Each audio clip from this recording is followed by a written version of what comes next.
Oke, halo sobat pemirsa di rumah, selamat datang di podcast Aruna, Aksara Rupa dan Nada Bermartabat.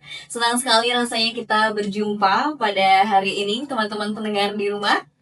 Semoga kalian semua dalam keadaan sehat, semangat, dan siap menyimak obrolan yang luar biasa nantinya dalam beberapa menit ke depan ya teman-teman.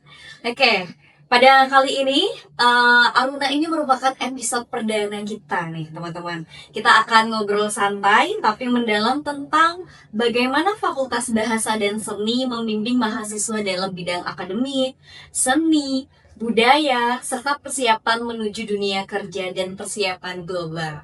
Oke, tema pada hari ini juga sangat menarik nih teman-teman. Yaitu temanya adalah dari kata menjadi karya. Luar biasa sekali. Mengupas akademik, kreativitas, dan realita kampus. Wah, ini podcastnya perdana, temanya juga sangat luar biasa ya. Temanya tadi sudah saya sampaikan, dari kata menjadi karya, mengupas akademik, kreativitas, dan realitas kampus. Baik, biar suasananya semakin hangat nih, mungkin saya berpantun terlebih dahulu ya. Nanti mungkin teman-teman boleh bantu cakepnya di rumah saya.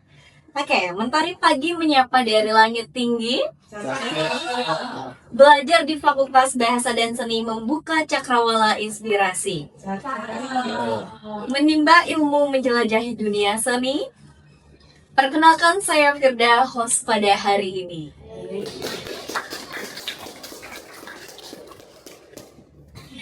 Oke teman-teman di rumah, pada podcast kali ini telah hadir bintang tamu kita yang luar biasa, yaitu Bapak Dekan Fakultas Bahasa dan Seni, yaitu Bapak DRS IGD Nurjaya FPD. Oke, bagaimana kabarnya hari ini Bapak? Sangat baik, sangat menyenangkan. Sangat baik, sangat menyenangkan ya. Ini luar biasa saya mendengar kata-kata dari hostnya ini. Kok saya merinding. Oh ini merinding. Oke, semoga teman-teman di rumah juga sangat baik, sangat luar biasa ya pada hari ini mendengarkan cerita inspirasi gitu ya dari Bapak Dekan Fakultas Bahasa dan Seni ya. Oke, senang sekali ya Bapak bisa meluangkan waktu pada hari ini, kita ngobrol santai. Teman-teman pendengar pasti penasaran kan, ingin tahu lebih jauh tentang bagaimana Fakultas Bahasa dan Seni ini membimbing mahasiswanya untuk meraih potensi-potensi terbaiknya ya. Oke, Bapak, sebelum kita masuk ke topik utama, boleh ceritakan sedikit momen apa yang paling spesial atau berkesan yang pernah membuat Bapak berada dalam Fakultas Bahasa dan Seni ini. Jadi momen apa atau hal spesial apa yang membuat Bapak berada dalam Fakultas Bahasa dan Seni ini? Oke. Kalau dikatakan momen yang berkesan, saya sebagai dosen itu sudah 36 tahun. Setiap saat pasti selalu ada momen yang berkesan. Itu sebabnya kita sangat senang berada di Fakultas Bahasa dan Seni. Ya sesuai dengan namanya ya. Ada keindahan, ya, ada keindahan yang tertata yang akhirnya membawa kepada keindahan nanti kita.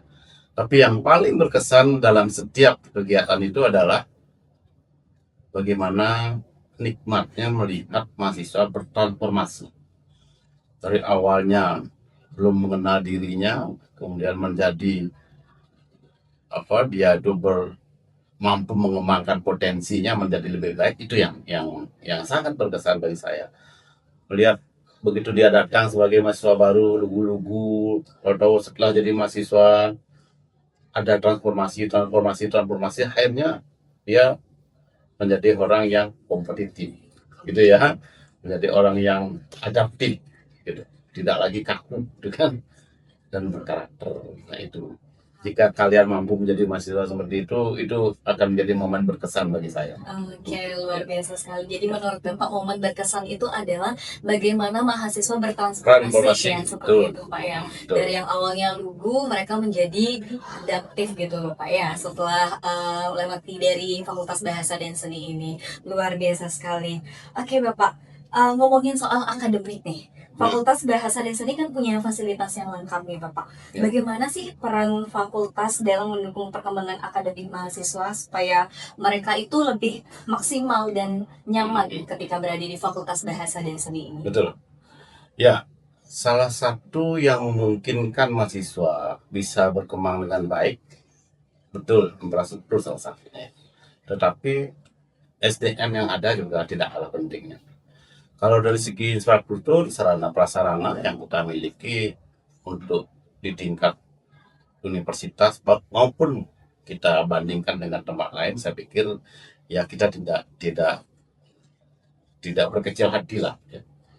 Kalau dari segi ruang kelas, Anda bisa lihat bandingkan dengan fakultas yang lain, dengan universitas di tempat lain, ada yang lebih bagus, tapi kita tidak terlalu jelek juga. Kita memiliki ruang kelas internasional. Saya pikir inspirasinya justru dari kita di sini. Ya, kita di sini membangun ruang kelas, kemudian melengkapi fasilitasnya, itu untuk menjamin kenyamanan mahasiswa belajar. Kita juga menata lingkungan dengan harapan mahasiswa bisa belajar dengan lebih baik, lebih nyaman di semua tempat. Kemudian layanan dari Bapak Ibu dosen, dari staf, saya pikir bisa dikatakan sebagai salah satu nilai tambah juga. Ya. Apapun yang diberikan oleh dosen, oleh staf, saya harap mahasiswa ini menganggap itu sebagai proses yang harus dilalui, ya, untuk membentuk diri. Gitu. Jadi kita tidak memanjakan mahasiswa, tetapi kita juga tidak bermaksud untuk apalagi menghambat mahasiswa. Itu yang tidak boleh. Ya. Saya selalu mengatakan lakukan pelayanan sebagai lembaga pendidikan. Lembaga pendidikan layanannya adalah layanan edukasi. Beda dengan lembaga kesehatan. Layanannya adalah layanan kesehatan supaya orang itu sehat. Gitu ya. Kalau layanan pendidikan harus layanan itu edukasi, membentuk karakternya yang kuat, kan, kecerdasannya gitu loh, kemudian nilai kemanusiaannya yang terus terbentuk, keterampilannya dan kemampuannya untuk berdaya saing, itu yang kita lakukan ya. Luar biasa sekali. Jadi tidak hanya dari infrastrukturnya saja ya berarti Bapak ya. Ya, Fakultas Bahasa dan Seni ini luar biasa sekali pelayanannya ya. Ini terasa saya sebagai juga mahasiswa semester akhir ini, mahasiswa semester 8, saya juga merasakan seperti yang sudah disampaikan oleh Bapak Dekan Fakultas Bahasa dan Seni. Selain fasilitasnya yang luar biasa, pelayanannya juga luar biasa ini teman-teman di rumah. Terutama ketika kita akan menyampaikan atau menginspirasikan suatu kreativitas kita gitu. Di sini sudah tersedia ya teman-teman, ada galeri, ada studio, dan masih banyak lagi fasilitas-fasilitas dari Fakultas Bahasa dan Seni ini. Baik Bapak, selain fasilitas, ada program seperti PMB, workshop, magang, atau sertifikasi. Nah, bagaimana sih cara mahasiswa memanfaatkan program-program ini Bapak, supaya mereka benar-benar berguna nantinya di masa mendatang seperti itu? Oke, itu bagus ya. Iya. PMB yang Anda maksudkan itu yang mana? Nah itu ya. Jadi penerimaan mahasiswa barunya. Iya, mahasiswa baru. Ya. Kita di sini memiliki tim khusus untuk itu. Ini bukan dimaksudkan untuk promosi jual kecap. Nah itu ya. bukan begitu ya. Jadi tim penerimaan mahasiswa baru itu dimaksudkan untuk memberikan lebih banyak informasi kepada masyarakat tentang prodi yang ada, layanan yang ada di sebuah universitas, di Fakultas Bahasa dan Seni khususnya. Jadi kan ada saja masyarakat yang tidak tahu, misalnya, contoh ini, pendidikan seni rupa itu kan menggambar aja, saya tidak bisa menggambar, tapi saya ingin membuat patung, saya pintar loh, ngukir gitu. Boleh nggak saya masuk di Fakultas Bahasa di prodi pendidikan seni rupa? Nah, ini kan perlu orang yang bisa atau unit yang bisa menjelaskan apa saja yang ada. Karena di seni rupa misalnya tidak semata-mata hanya menggambar, mau matu, mau teknik ukirnya, batik malahan ada gitu ya, bahkan sampai keramik juga ada. Itu contoh. Nah, kalau untuk PMB saya pikir untuk adik-adik yang di SMA. Ya. Nah, kalau workshop, ini workshopnya itu tidak hanya yang bersifat teoritis akademik, tapi juga workshop untuk menghasilkan karya. Itu pastinya ada, karena kita memiliki laboratorium. kita memiliki studio, itu bisa dimanfaatkan. Dan dosen-dosen siap untuk itu. Jadi kalau mahasiswa dari prodi apapun bisa memanfaatkan itu. Nah ini, walaupun Anda bukan, oh Pak, saya bukan prodi yang memiliki studio itu, boleh nggak saya memanfaatkan? Tidak hanya yang merasa ini, tidak ada yang merasa bahwa studio itu sering digunakan oleh prodi A gitu misalnya. Saya dari prodi B bisa, semua bisa. Dan inilah perlu sosialisasi yang lebih luas ya. Saya ingin semua mahasiswa mengembangkan potensinya masing-masing. Tidak memandang prodi. Tidak memandang prodi. Tidak harus, saya ingin menggunakan ruang fotografi. Saya bukan si prodi yang ada mata kuliah fotografinya. Boleh nggak saya? Sama. Boleh. Karena ke depan, manusia yang dibutuhkan atau generasi yang dibutuhkan itu adalah bukan generasi yang monodisiplin, tapi multidisiplin. Ya. Jadi kita harus lintas disiplin kita. Di sanalah pentingnya kolaborasi. Ya, di sana pentingnya kita perlu berkolaborasi dengan ya dari berbagai disiplin yang lain. Karena ada masalah di masyarakat yang bisa dipecahkan hanya dengan satu disiplin ilmu. Tidak ada. Harus lintas disiplin. Ya. Jadi Anda, siapapun yang menjadi mahasiswa di EBS, belajar tidak hanya satu bidang studi Anda. Jadi kuliah di EBS itu jangan hanya mengejar gelar. Ya. Gelar itu hanya selembar kertas. Tetapi kejarlah kompetensi yang dibutuhkan untuk kehidupan ke depan. Kembangkan potensi Anda. Tidak hanya memandang dari prodi apa Anda, tapi kalau Anda berpotensi, kembangkan itu. Gitu. Jangan hanya ngejar gelarnya aja. Ya. Jadi ikut berbagai kegiatan, kemudian bertanya atau berkolaborasi dengan teman-teman dari berbagai prodi, gitu ya, sehingga Anda berkembang maksimal. Mungkin itu ya. Oke, luar biasa sekali ya jawaban dari Bapak Dekan Fakultas Bahasa dan Seni ini. Jadi mahasiswa harus memanfaatkan gitu ya istilahnya. Jadi kita harus berkolaborasi, jangan hanya menjadi monodisiplin gitu ya. Seperti yang terjadi beberapa waktu lalu itu sepertinya ada prodi dari seni rupa, mereka juga mengadakan workshop yang mendatangkan sekolah-sekolah gitu ya. Jadi kita bisa berkolaborasi gitu. Jadi tidak hanya kita berkuliah di Fakultas Bahasa dan Seni ini hanya mencari gelar gitu ya. Apalah arti sebuah gelar saja ya Pak ya. Oke, lanjut, dunia pendidikan terus berubah ya teman-teman. Nah, gimana sih caranya Fakultas Bahasa dan Seni ini memastikan perkembangan akademik yang tetap relevan Bapak dengan isu pendidikan kontemporer dan kebutuhan dunia kerja saat ini Bapak? Ya, ini bagus. Ya, saya senang karena sebagai mahasiswa bertanya sampai ke sana. Ini yang diperlukan. Ya, jadi tidak Pak, saya nggak ngerti mata kuliah ini. Dan bisa jadi materi yang Anda diberikan itu ketika Anda tamat sudah tidak digunakan lagi. Ini yang perlu, berpikir pluralistik. Jadi berpikir ke depan ya, berpikir bagaimana sih kita harus menghadapi perkembangan dunia kerja. Bagaimana kita menghadapi perkembangan iptek, ilmu pengetahuan dan teknologi yang sangat pesat. Bagaimana kita menghadapi perkembangan kemasyarakatan yang sudah berubah menjadi masyarakat 5.0 sekarang ya, gitu.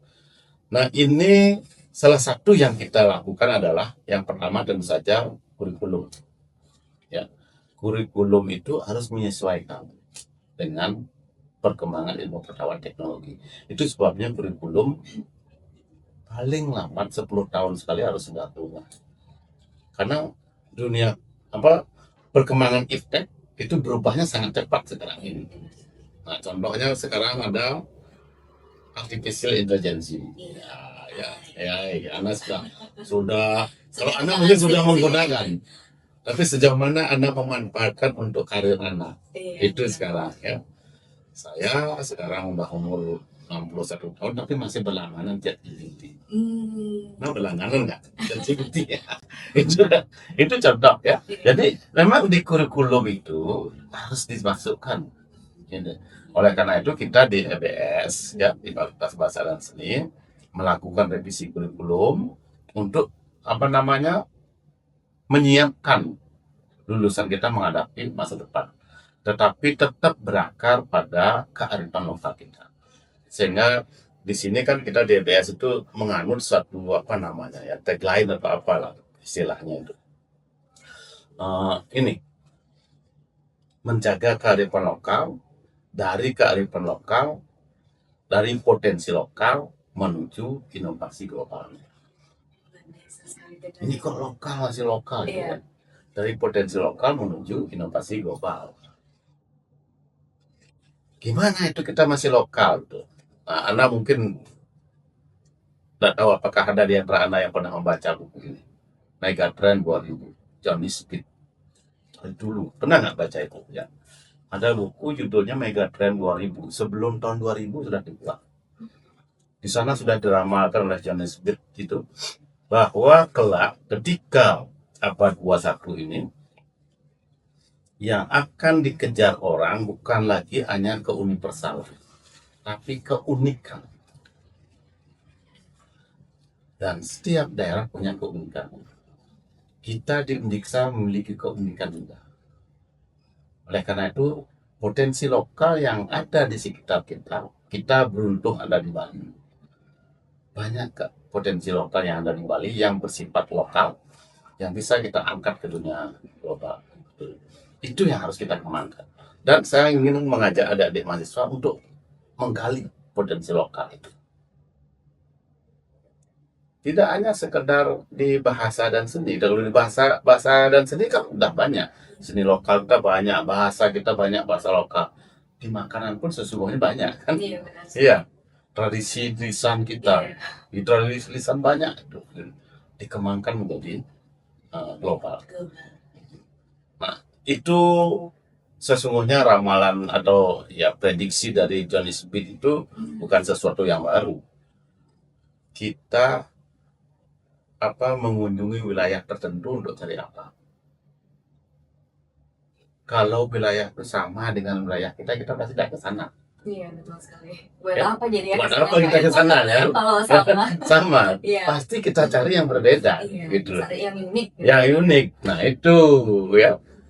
Ilmu juga akan begitu kan. Ya. Keterampilan Anda juga begitu. Anda memiliki keterampilan yang unik yang tidak dimiliki oleh orang lain. Anda akan mengejar. Anda akan dicari banyak orang, banyak perusahaan. Itu yang harus disemangat ya. Dan kita sudah ke sana arah. Oke. Biasa sekali ya. Jadi Fakultas Bahasa dan Seni ini tentunya juga menyesuaikan kurikulum gitu ya, sesuai dengan transformasi tuntutan zaman ya, terutama apalagi artificial intelligence itu ya. Kita sudah nggak asing pasti dengan kata ChatGPT, apalagi Pak yang Bapak tahu Pak? Gemini juga yang Perplexity dan masih banyak lagi ya. Terutama sepertinya ini mahasiswa sudah nggak asing gitu dengan kata ChatGPT gitu ya. Ada tugas dari dosen GPT gitu, langsung buka ya. Oke. Menurut Bapak bagaimana sih mahasiswa yang ingin menorehkan prestasi baik akademik maupun non-akademik? Dukungan dari fakultas ini kan penting banget ya Pak ya. Bisa diceritakan Bapak bagaimana FBS mendukung mereka supaya bisa berkembang dengan maksimal gitu ya Pak? Ya, kita sangat fokus kepada mahasiswa, termasuk pendanaan. Ya, makanya saya sampaikan kepada teman-teman, ketika kita menyusun program, saya sudah patok, targetkan. Pokoknya untuk kegiatan kemahasiswaan naikkan anggarannya menjadi 20%. Saya pikir mungkin di seluruh Indonesia belum ada yang berani menggunakan 20% dana operasionalnya untuk mendukung kegiatan kemahasiswaan. Dan itu untuk mahasiswa yang kita harapkan berani menampilkan prestasinya. Sehingga di fakultas kita membentuk unit-unit. Ada unit prestasi, unit simkat mawa, dan unit mahasiswa yang lain, PKM gitu kan. Untuk apa itu? Untuk memberikan kesempatan mahasiswa, untuk juga melayani mahasiswa dalam mengembangkan potensinya. Karena kita tahu kita banyak mahasiswa yang sesungguhnya ingin berkembang tapi tidak tahu caranya berkembang. Nah, itu kan caranya. Oleh karena itu kita buat unit-unit itu ya. Jadi kita bentuk unit ada mestinya satu saja unit kemahasiswaan, tapi kita tidak. Ada beberapa unit, ada beberapa unit ya. Ada unit BKM-nya khusus, ya khusus BKM aja. Ada unit prestasi yang lain, ada unit apa kewirausahaannya itu. Nah itu SIMKAD mawanya. Ya. Jadi untuk apa? Untuk memberikan layanan itu. Dan saya tekankan, saya ingin menjadikan mahasiswa EBS itu tidak jago kandang. Ini ya. Jangan menjadi mahasiswa jago kandang. Oleh karena itu kita kirim mereka ke berbagai kegiatan yang ada di luar Pak, di luar universitas, di luar Bali sampai ke luar negeri. Makanya tahun 2025 misalnya beberapa prestasi mahasiswa kita itu di tingkat internasional, juara umum di Malaysia 2 kali kalau nggak salah. Iya benar. Ya, baru ini ya Pak. Ya baru ini. Kemudian di Malaysia, kemudian di Singapura, di Jerman juga juara umum. Ya, di India juga sempat. Ya, jadi ada yang di India. Ya, Anda mungkin banyak yang nggak tahu. Ya. Ternyata ada teman Anda yang sampai ke sana. Saya ingin Anda harus ikut itu ya. Oke, mungkin kita akan menyusul kayaknya ya. Atau paling tidak Anda kalau sudah semester tinggi ya bimbinglah adik-adik. Ya, bimbing adik-adik karena kita ingin fokuskan kepada peningkatan prestasi mahasiswa. Kita biayai mereka. Ya tentu saja dengan dana yang terbatas yang kita miliki ya. Kita kan universitas yang tidak terlalu besar juga. Tetapi niat kita besar, visi kita besar. Bahkan Bapak Ibu dosen Anda tidak saya biayai ke luar negeri. Ya. Ada beberapa yang tentang, kita kapan ke luar negeri? Untuk Bapak Ibu dosen silahkan cari sponsor sendiri. Oh gitu. Ya. Cari sponsor sendiri jadi apa? Dengan saya tahu risiko yang akan saya terima dengan begitu kan. Ya pasti ada yang enggak gini kan. Cari sponsor sendiri. Atau bimbing mahasiswa untuk jadi juara sehingga mereka bisa tampil di luar negeri untuk mempertahankan juaranya. Kalau itu silahkan saya kirim karena memang kita fokuskan kepada mahasiswa. Bapak Ibu dosen ya silakanlah berkembang dengan apa, dengan sponsor kita akan bantu juga kalau memang ada sponsor yang memang bersedia. Nah itu juga yang pertama. Tadi kan saya katakan bahwa saya tidak ingin mahasiswa EBS itu jago kandang. Dari kegiatan-kegiatan yang kecil pun saya tidak ingin jago kandang. Makanya MGS malam gelar seni itu saya ingin dia laksanakan di luar kampus. Datanglah ke desa. Anda mengadakan MBS di desa. Sejelek apapun tampilan Anda adalah pemanfaat bagi masyarakat desa. Nah, kalau di kampus, ya kita yang nonton kan kita. Ketika Anda latihan yang nonton kita. Ketika tampil yang nonton juga kita. Gitu kan. Nah, kalau kandang ya, itu yang jago kandang. Buat kejuaraannya antara apa misalnya antar angkatan. Kan tidak ada yang ngaku. Ya, itu jago kandang juga ya. Jadi saya dorong mereka untuk terus ke luar, berani bertanding di luar kandang, berani memperlihatkan diri di luar kandang, dan itu akan membuat mahasiswa itu menjadi bermanfaat bagi masyarakat. Ya, jadi kita sebagai manusia itu akan menemukan kebahagiaan sejati ketika kita bermanfaat bagi orang lain. Itu bukan karena kita banyak punya uang, bukan karena kita kaya raya, enggak. Tapi ketika kita merasa diri kita, saya bermanfaat bagi makhluk lain, bagi orang lain, bagi makhluk lain, seneng kan. Kucing yang hampir mati kita pelihara, kita gini kemudian bisa dia hidup kembali menikmati kehidupannya, senang kan? Itu. Makanya cara mencari kebahagiaan sederhana. Jadilah orang yang bermanfaat. Karena bahagia. Itu ya. Oke, itu Oke, luar biasa sekali ya apa yang sudah disampaikan oleh Bapak Dekan Fakultas Bahasa dan Seni ini sangat menginspirasi ya teman-teman. Benar sekali, jadilah manusia yang bermanfaat. Istilahnya seperti jika ada pohon berbuah tapi buah itu tidak bermanfaat, apalah arti pohon tersebut ya Bapak ya. Oke, jadi ketika kita bermanfaat untuk orang lain, di sanalah bentuk kebahagiaan kita yang sebenarnya begitu ya. Tadi juga disampaikan bahwa mahasiswa Fakultas Bahasa dan Seni ini jangan hanya jago kandang gitu istilahnya kalau kata Bapak Dekan kita ini ya. Tapi benar juga yang disampaikan karena seperti yang saya ketahui ya teman-teman bahwa beberapa kegiatan sudah dilakukan di desa-desa gitu. Jadi kita tidak hanya melakukan kegiatan-kegiatan di kandang saja gitu. Kita menyusuri waktu itu desa les sepertinya Pak ya. Iya, kita sempat melakukan kegiatan di desa les, juga kita melakukan MGS itu sempat sepertinya di Taman Bung Karno. Jadi mengusung tema kesenian gitu. Jadi banyak warga yang melihat kesenian dari Fakultas Bahasa dan Seni ini ya Bapak ya. Oke, luar biasa sekali. Baik Bapak, seperti yang kita ketahui bahwa dunia kampus itu nggak selalu mulus ya Bapak ya. Pasti ada juga tantangannya gitu kan. Gimana sih Fakultas Bahasa dan Seni ini menciptakan lingkungan yang kondusif, lalu juga sportif bagi mahasiswa yang mungkin mengalami kesulitan baik akademik ataupun personalnya Bapak? Ya, dimanapun kita hidup selalu ada tantangan, Iya, gitu betul ya. sekali. Ya. Tidak hanya di dunia akademik, dunia non akademik juga banyak tantangannya. Kita di sini juga banyak tantangannya. Tapi itu ya, itulah justru yang membuat kita merasa hidup. Ya, tanpa tantangan, terlalu mulus hidupnya, nanti kita ketiduran. Iya. Katanya gitu ya. Flat saja Ya. ya Bapak ya, gitu-gitu. Ini. Nah, untuk di Fakultas Bahasa dan Seni, ya, kita selalu menyelesaikan permasalahan seperti itu dengan filosofi Undiksa. Apa itu? Tri, iter, karanya. Nah itu dasarnya itu. Ya. Jadi mahasiswa yang ada hubungan yang tidak harmonis antar mereka dengan dosennya itu kita selesaikan dengan konsep Tri, iter, karanya itu.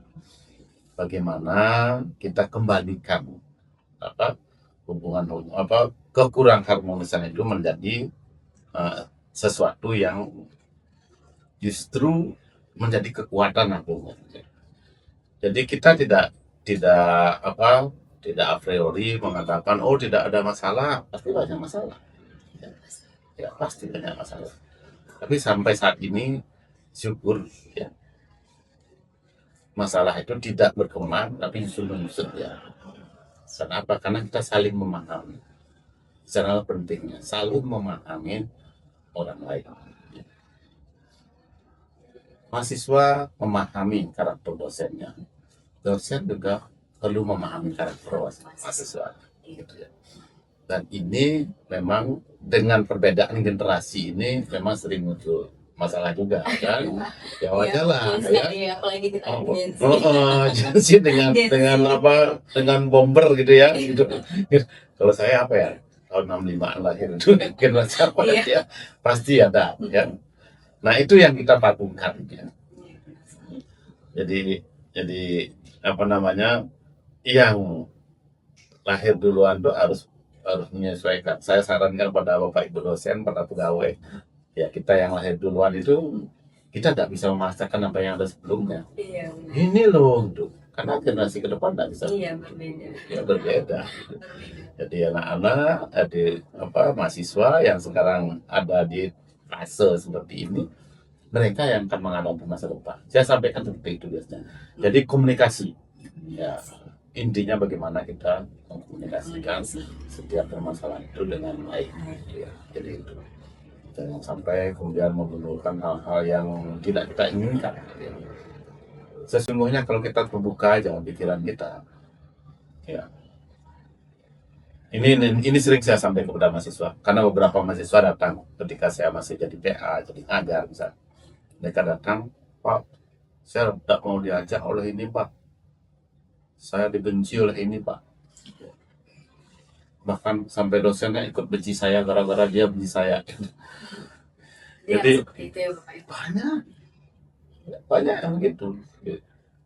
Ya saya sampaikan bahwa Anda juga mesti, Anda kan sudah orang-orang akademik ya, orang-orang akademik itu pasti tahu kurva normal. Ya.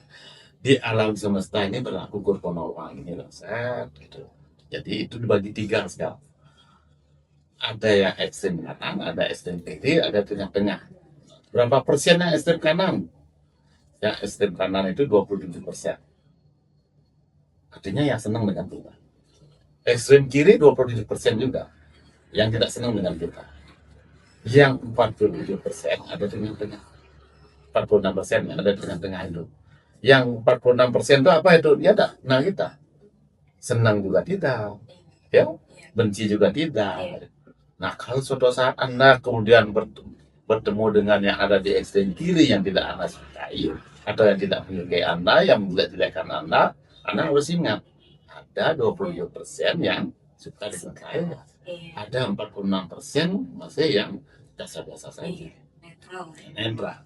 Sehingga jangan itu dijadikan beban, gitu.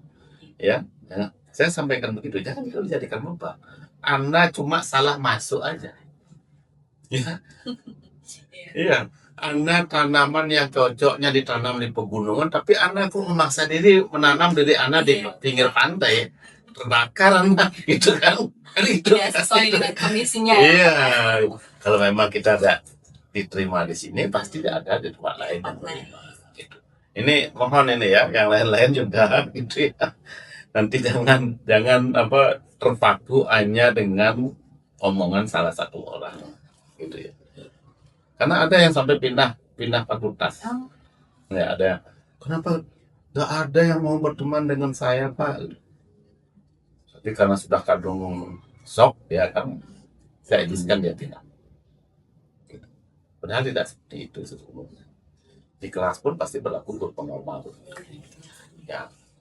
Nah, masalah yang lain, kalau masalah terkait dengan perkuliahan, dengan bimbingan, itu bimbingan skripsi atau perkuliahan, ikuti prosedur yang ada. Jika Anda bermasalah, cepat laporkan pada korprodi. Ya. Karena bisa jadi dosennya memang ya tidak cocok dengan Anda. Bukan jelek, siapapun tidak ada yang jelek. Mahasiswa jelek, nah dosen jelek, nah belum cocok. Belum cocok. Nanti kita coba akan sesuaikan, gitu ya. Jadi mohon ya, kalau ada yang punya masalah, nanti ada adik mahasiswa, sampaikan secara prosedural langsung kepada korprodi. Nanti ya mungkin Anda belum pas di bidang itu, tapi ingat juga Anda sedang dalam proses pendidikan. Ada proses pendidikan yang namanya pendidikan, kata Aristoteles itu kan berakar pahit berbuah manis, gitu. Jadi baca ya, saya lupa halaman berapa bukunya itu ya, Aristoteles ini filosof dari Yunani mengatakan bahwa pendidikan itu berakar pahit berbuah manis, gitu ya. Artinya kita kadang-kadang harus menikmati pahitnya. Iya, benar. Untuk mendapatkan manis itu ya, Pak ya. Dan semua yang diberikan oleh dosen itu pasti dimaksudkan untuk memperkuat karakter kita, kepribadian kita. Itu kita menjadi orang kuat. Dan itu sesungguhnya pendidikan, bukan materi perkuliahan saja. Ya, mohon itu nanti dicamkan ya, bahwa proses pembimbingan yang agak susah itu semua untuk membentuk kepribadian Anda menjadi orang yang tahan banting, gitu. Dan itu akan Anda bawa nanti, ya.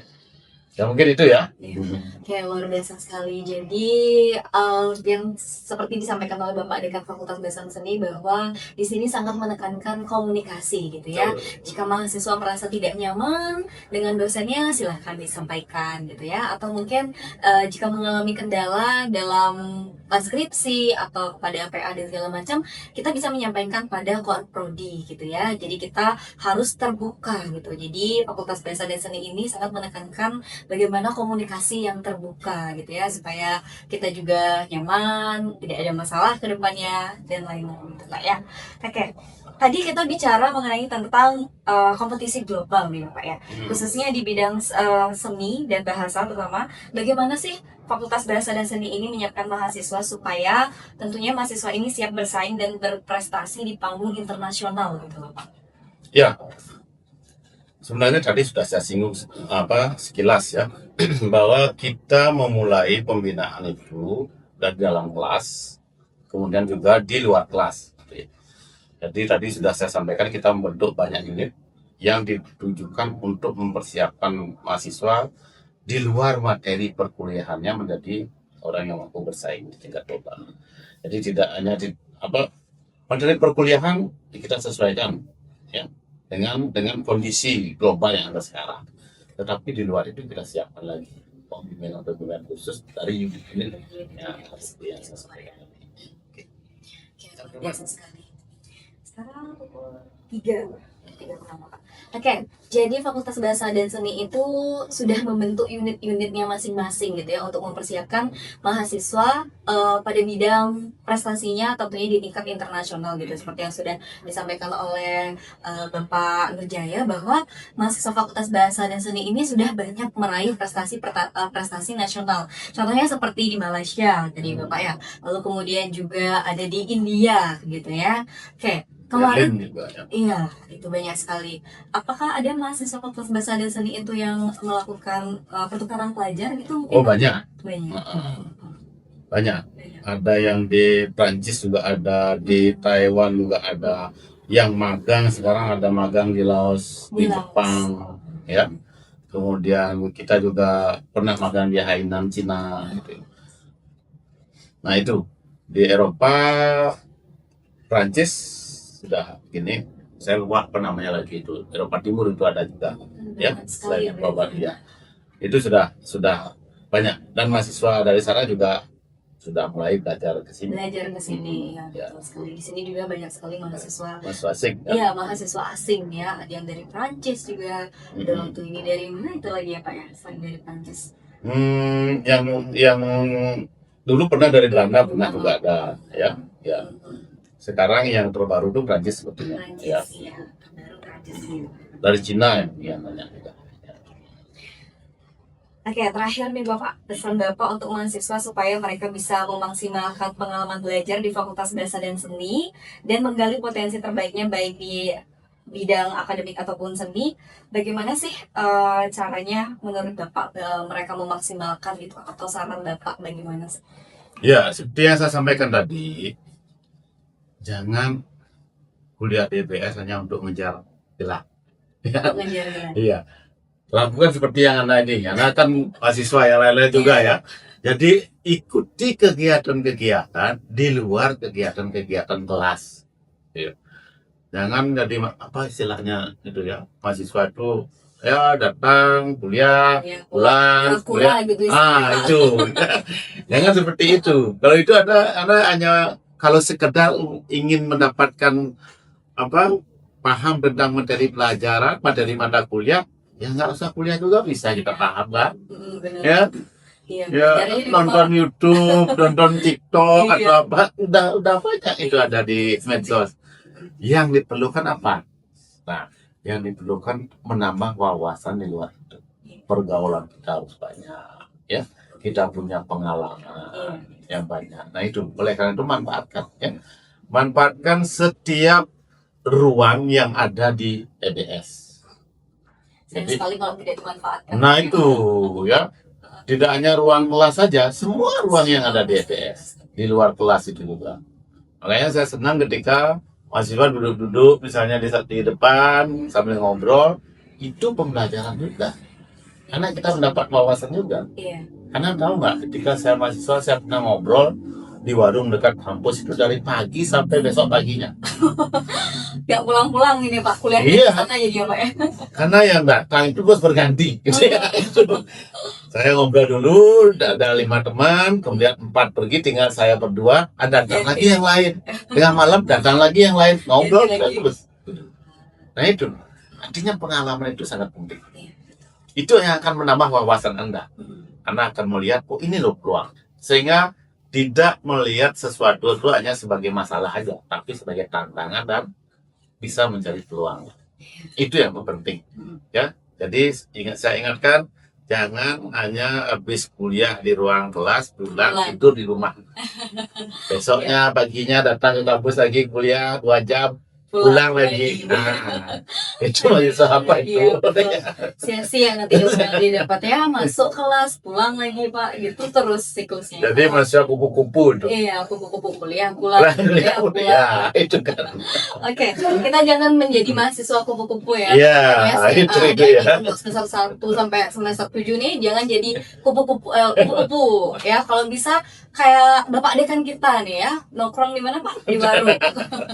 Jadi banyak pengalaman dari sana ya, nggak cuma ilmu itu kita dapat di dalam kelas aja, tapi kita bisa dapat di lingkungan sekitar kita lewat pengalaman-pengalaman kita gitu ya. Kalau bisa kita jadi mahasiswa kura-kura gitu, Iya. kuliah rapat gitu ya, kuliah malamnya rapat, lagi Pinter. paginya Ini kuliah. pinter bosnya ini. Aduh, ya. Oke. Kalian tinggal pilih nih, kalian mau jadi mahasiswa kupu-kupu atau kura-kura ya. Ya. Kalau saya kebetulan kura-kura saya, kuliah rapat gitu ya. Oke Bapak, saya ada segmen sedikit nih Bapak. Jadi Bapak jawab cepat gitu ya. Ada 3 pertanyaan nih Bapak. Siap Bapak? Saya siapkan diri untuk cepat-cepat. Ya, dan tidak ada jawabannya kan? Ya, pilih salah satu saja. Ya, oke. Pertanyaannya simpel sekali Bapak, tidak seperti ujian ya. Kita santai aja. Oke, mengajar atau meneliti Bapak? Keduanya.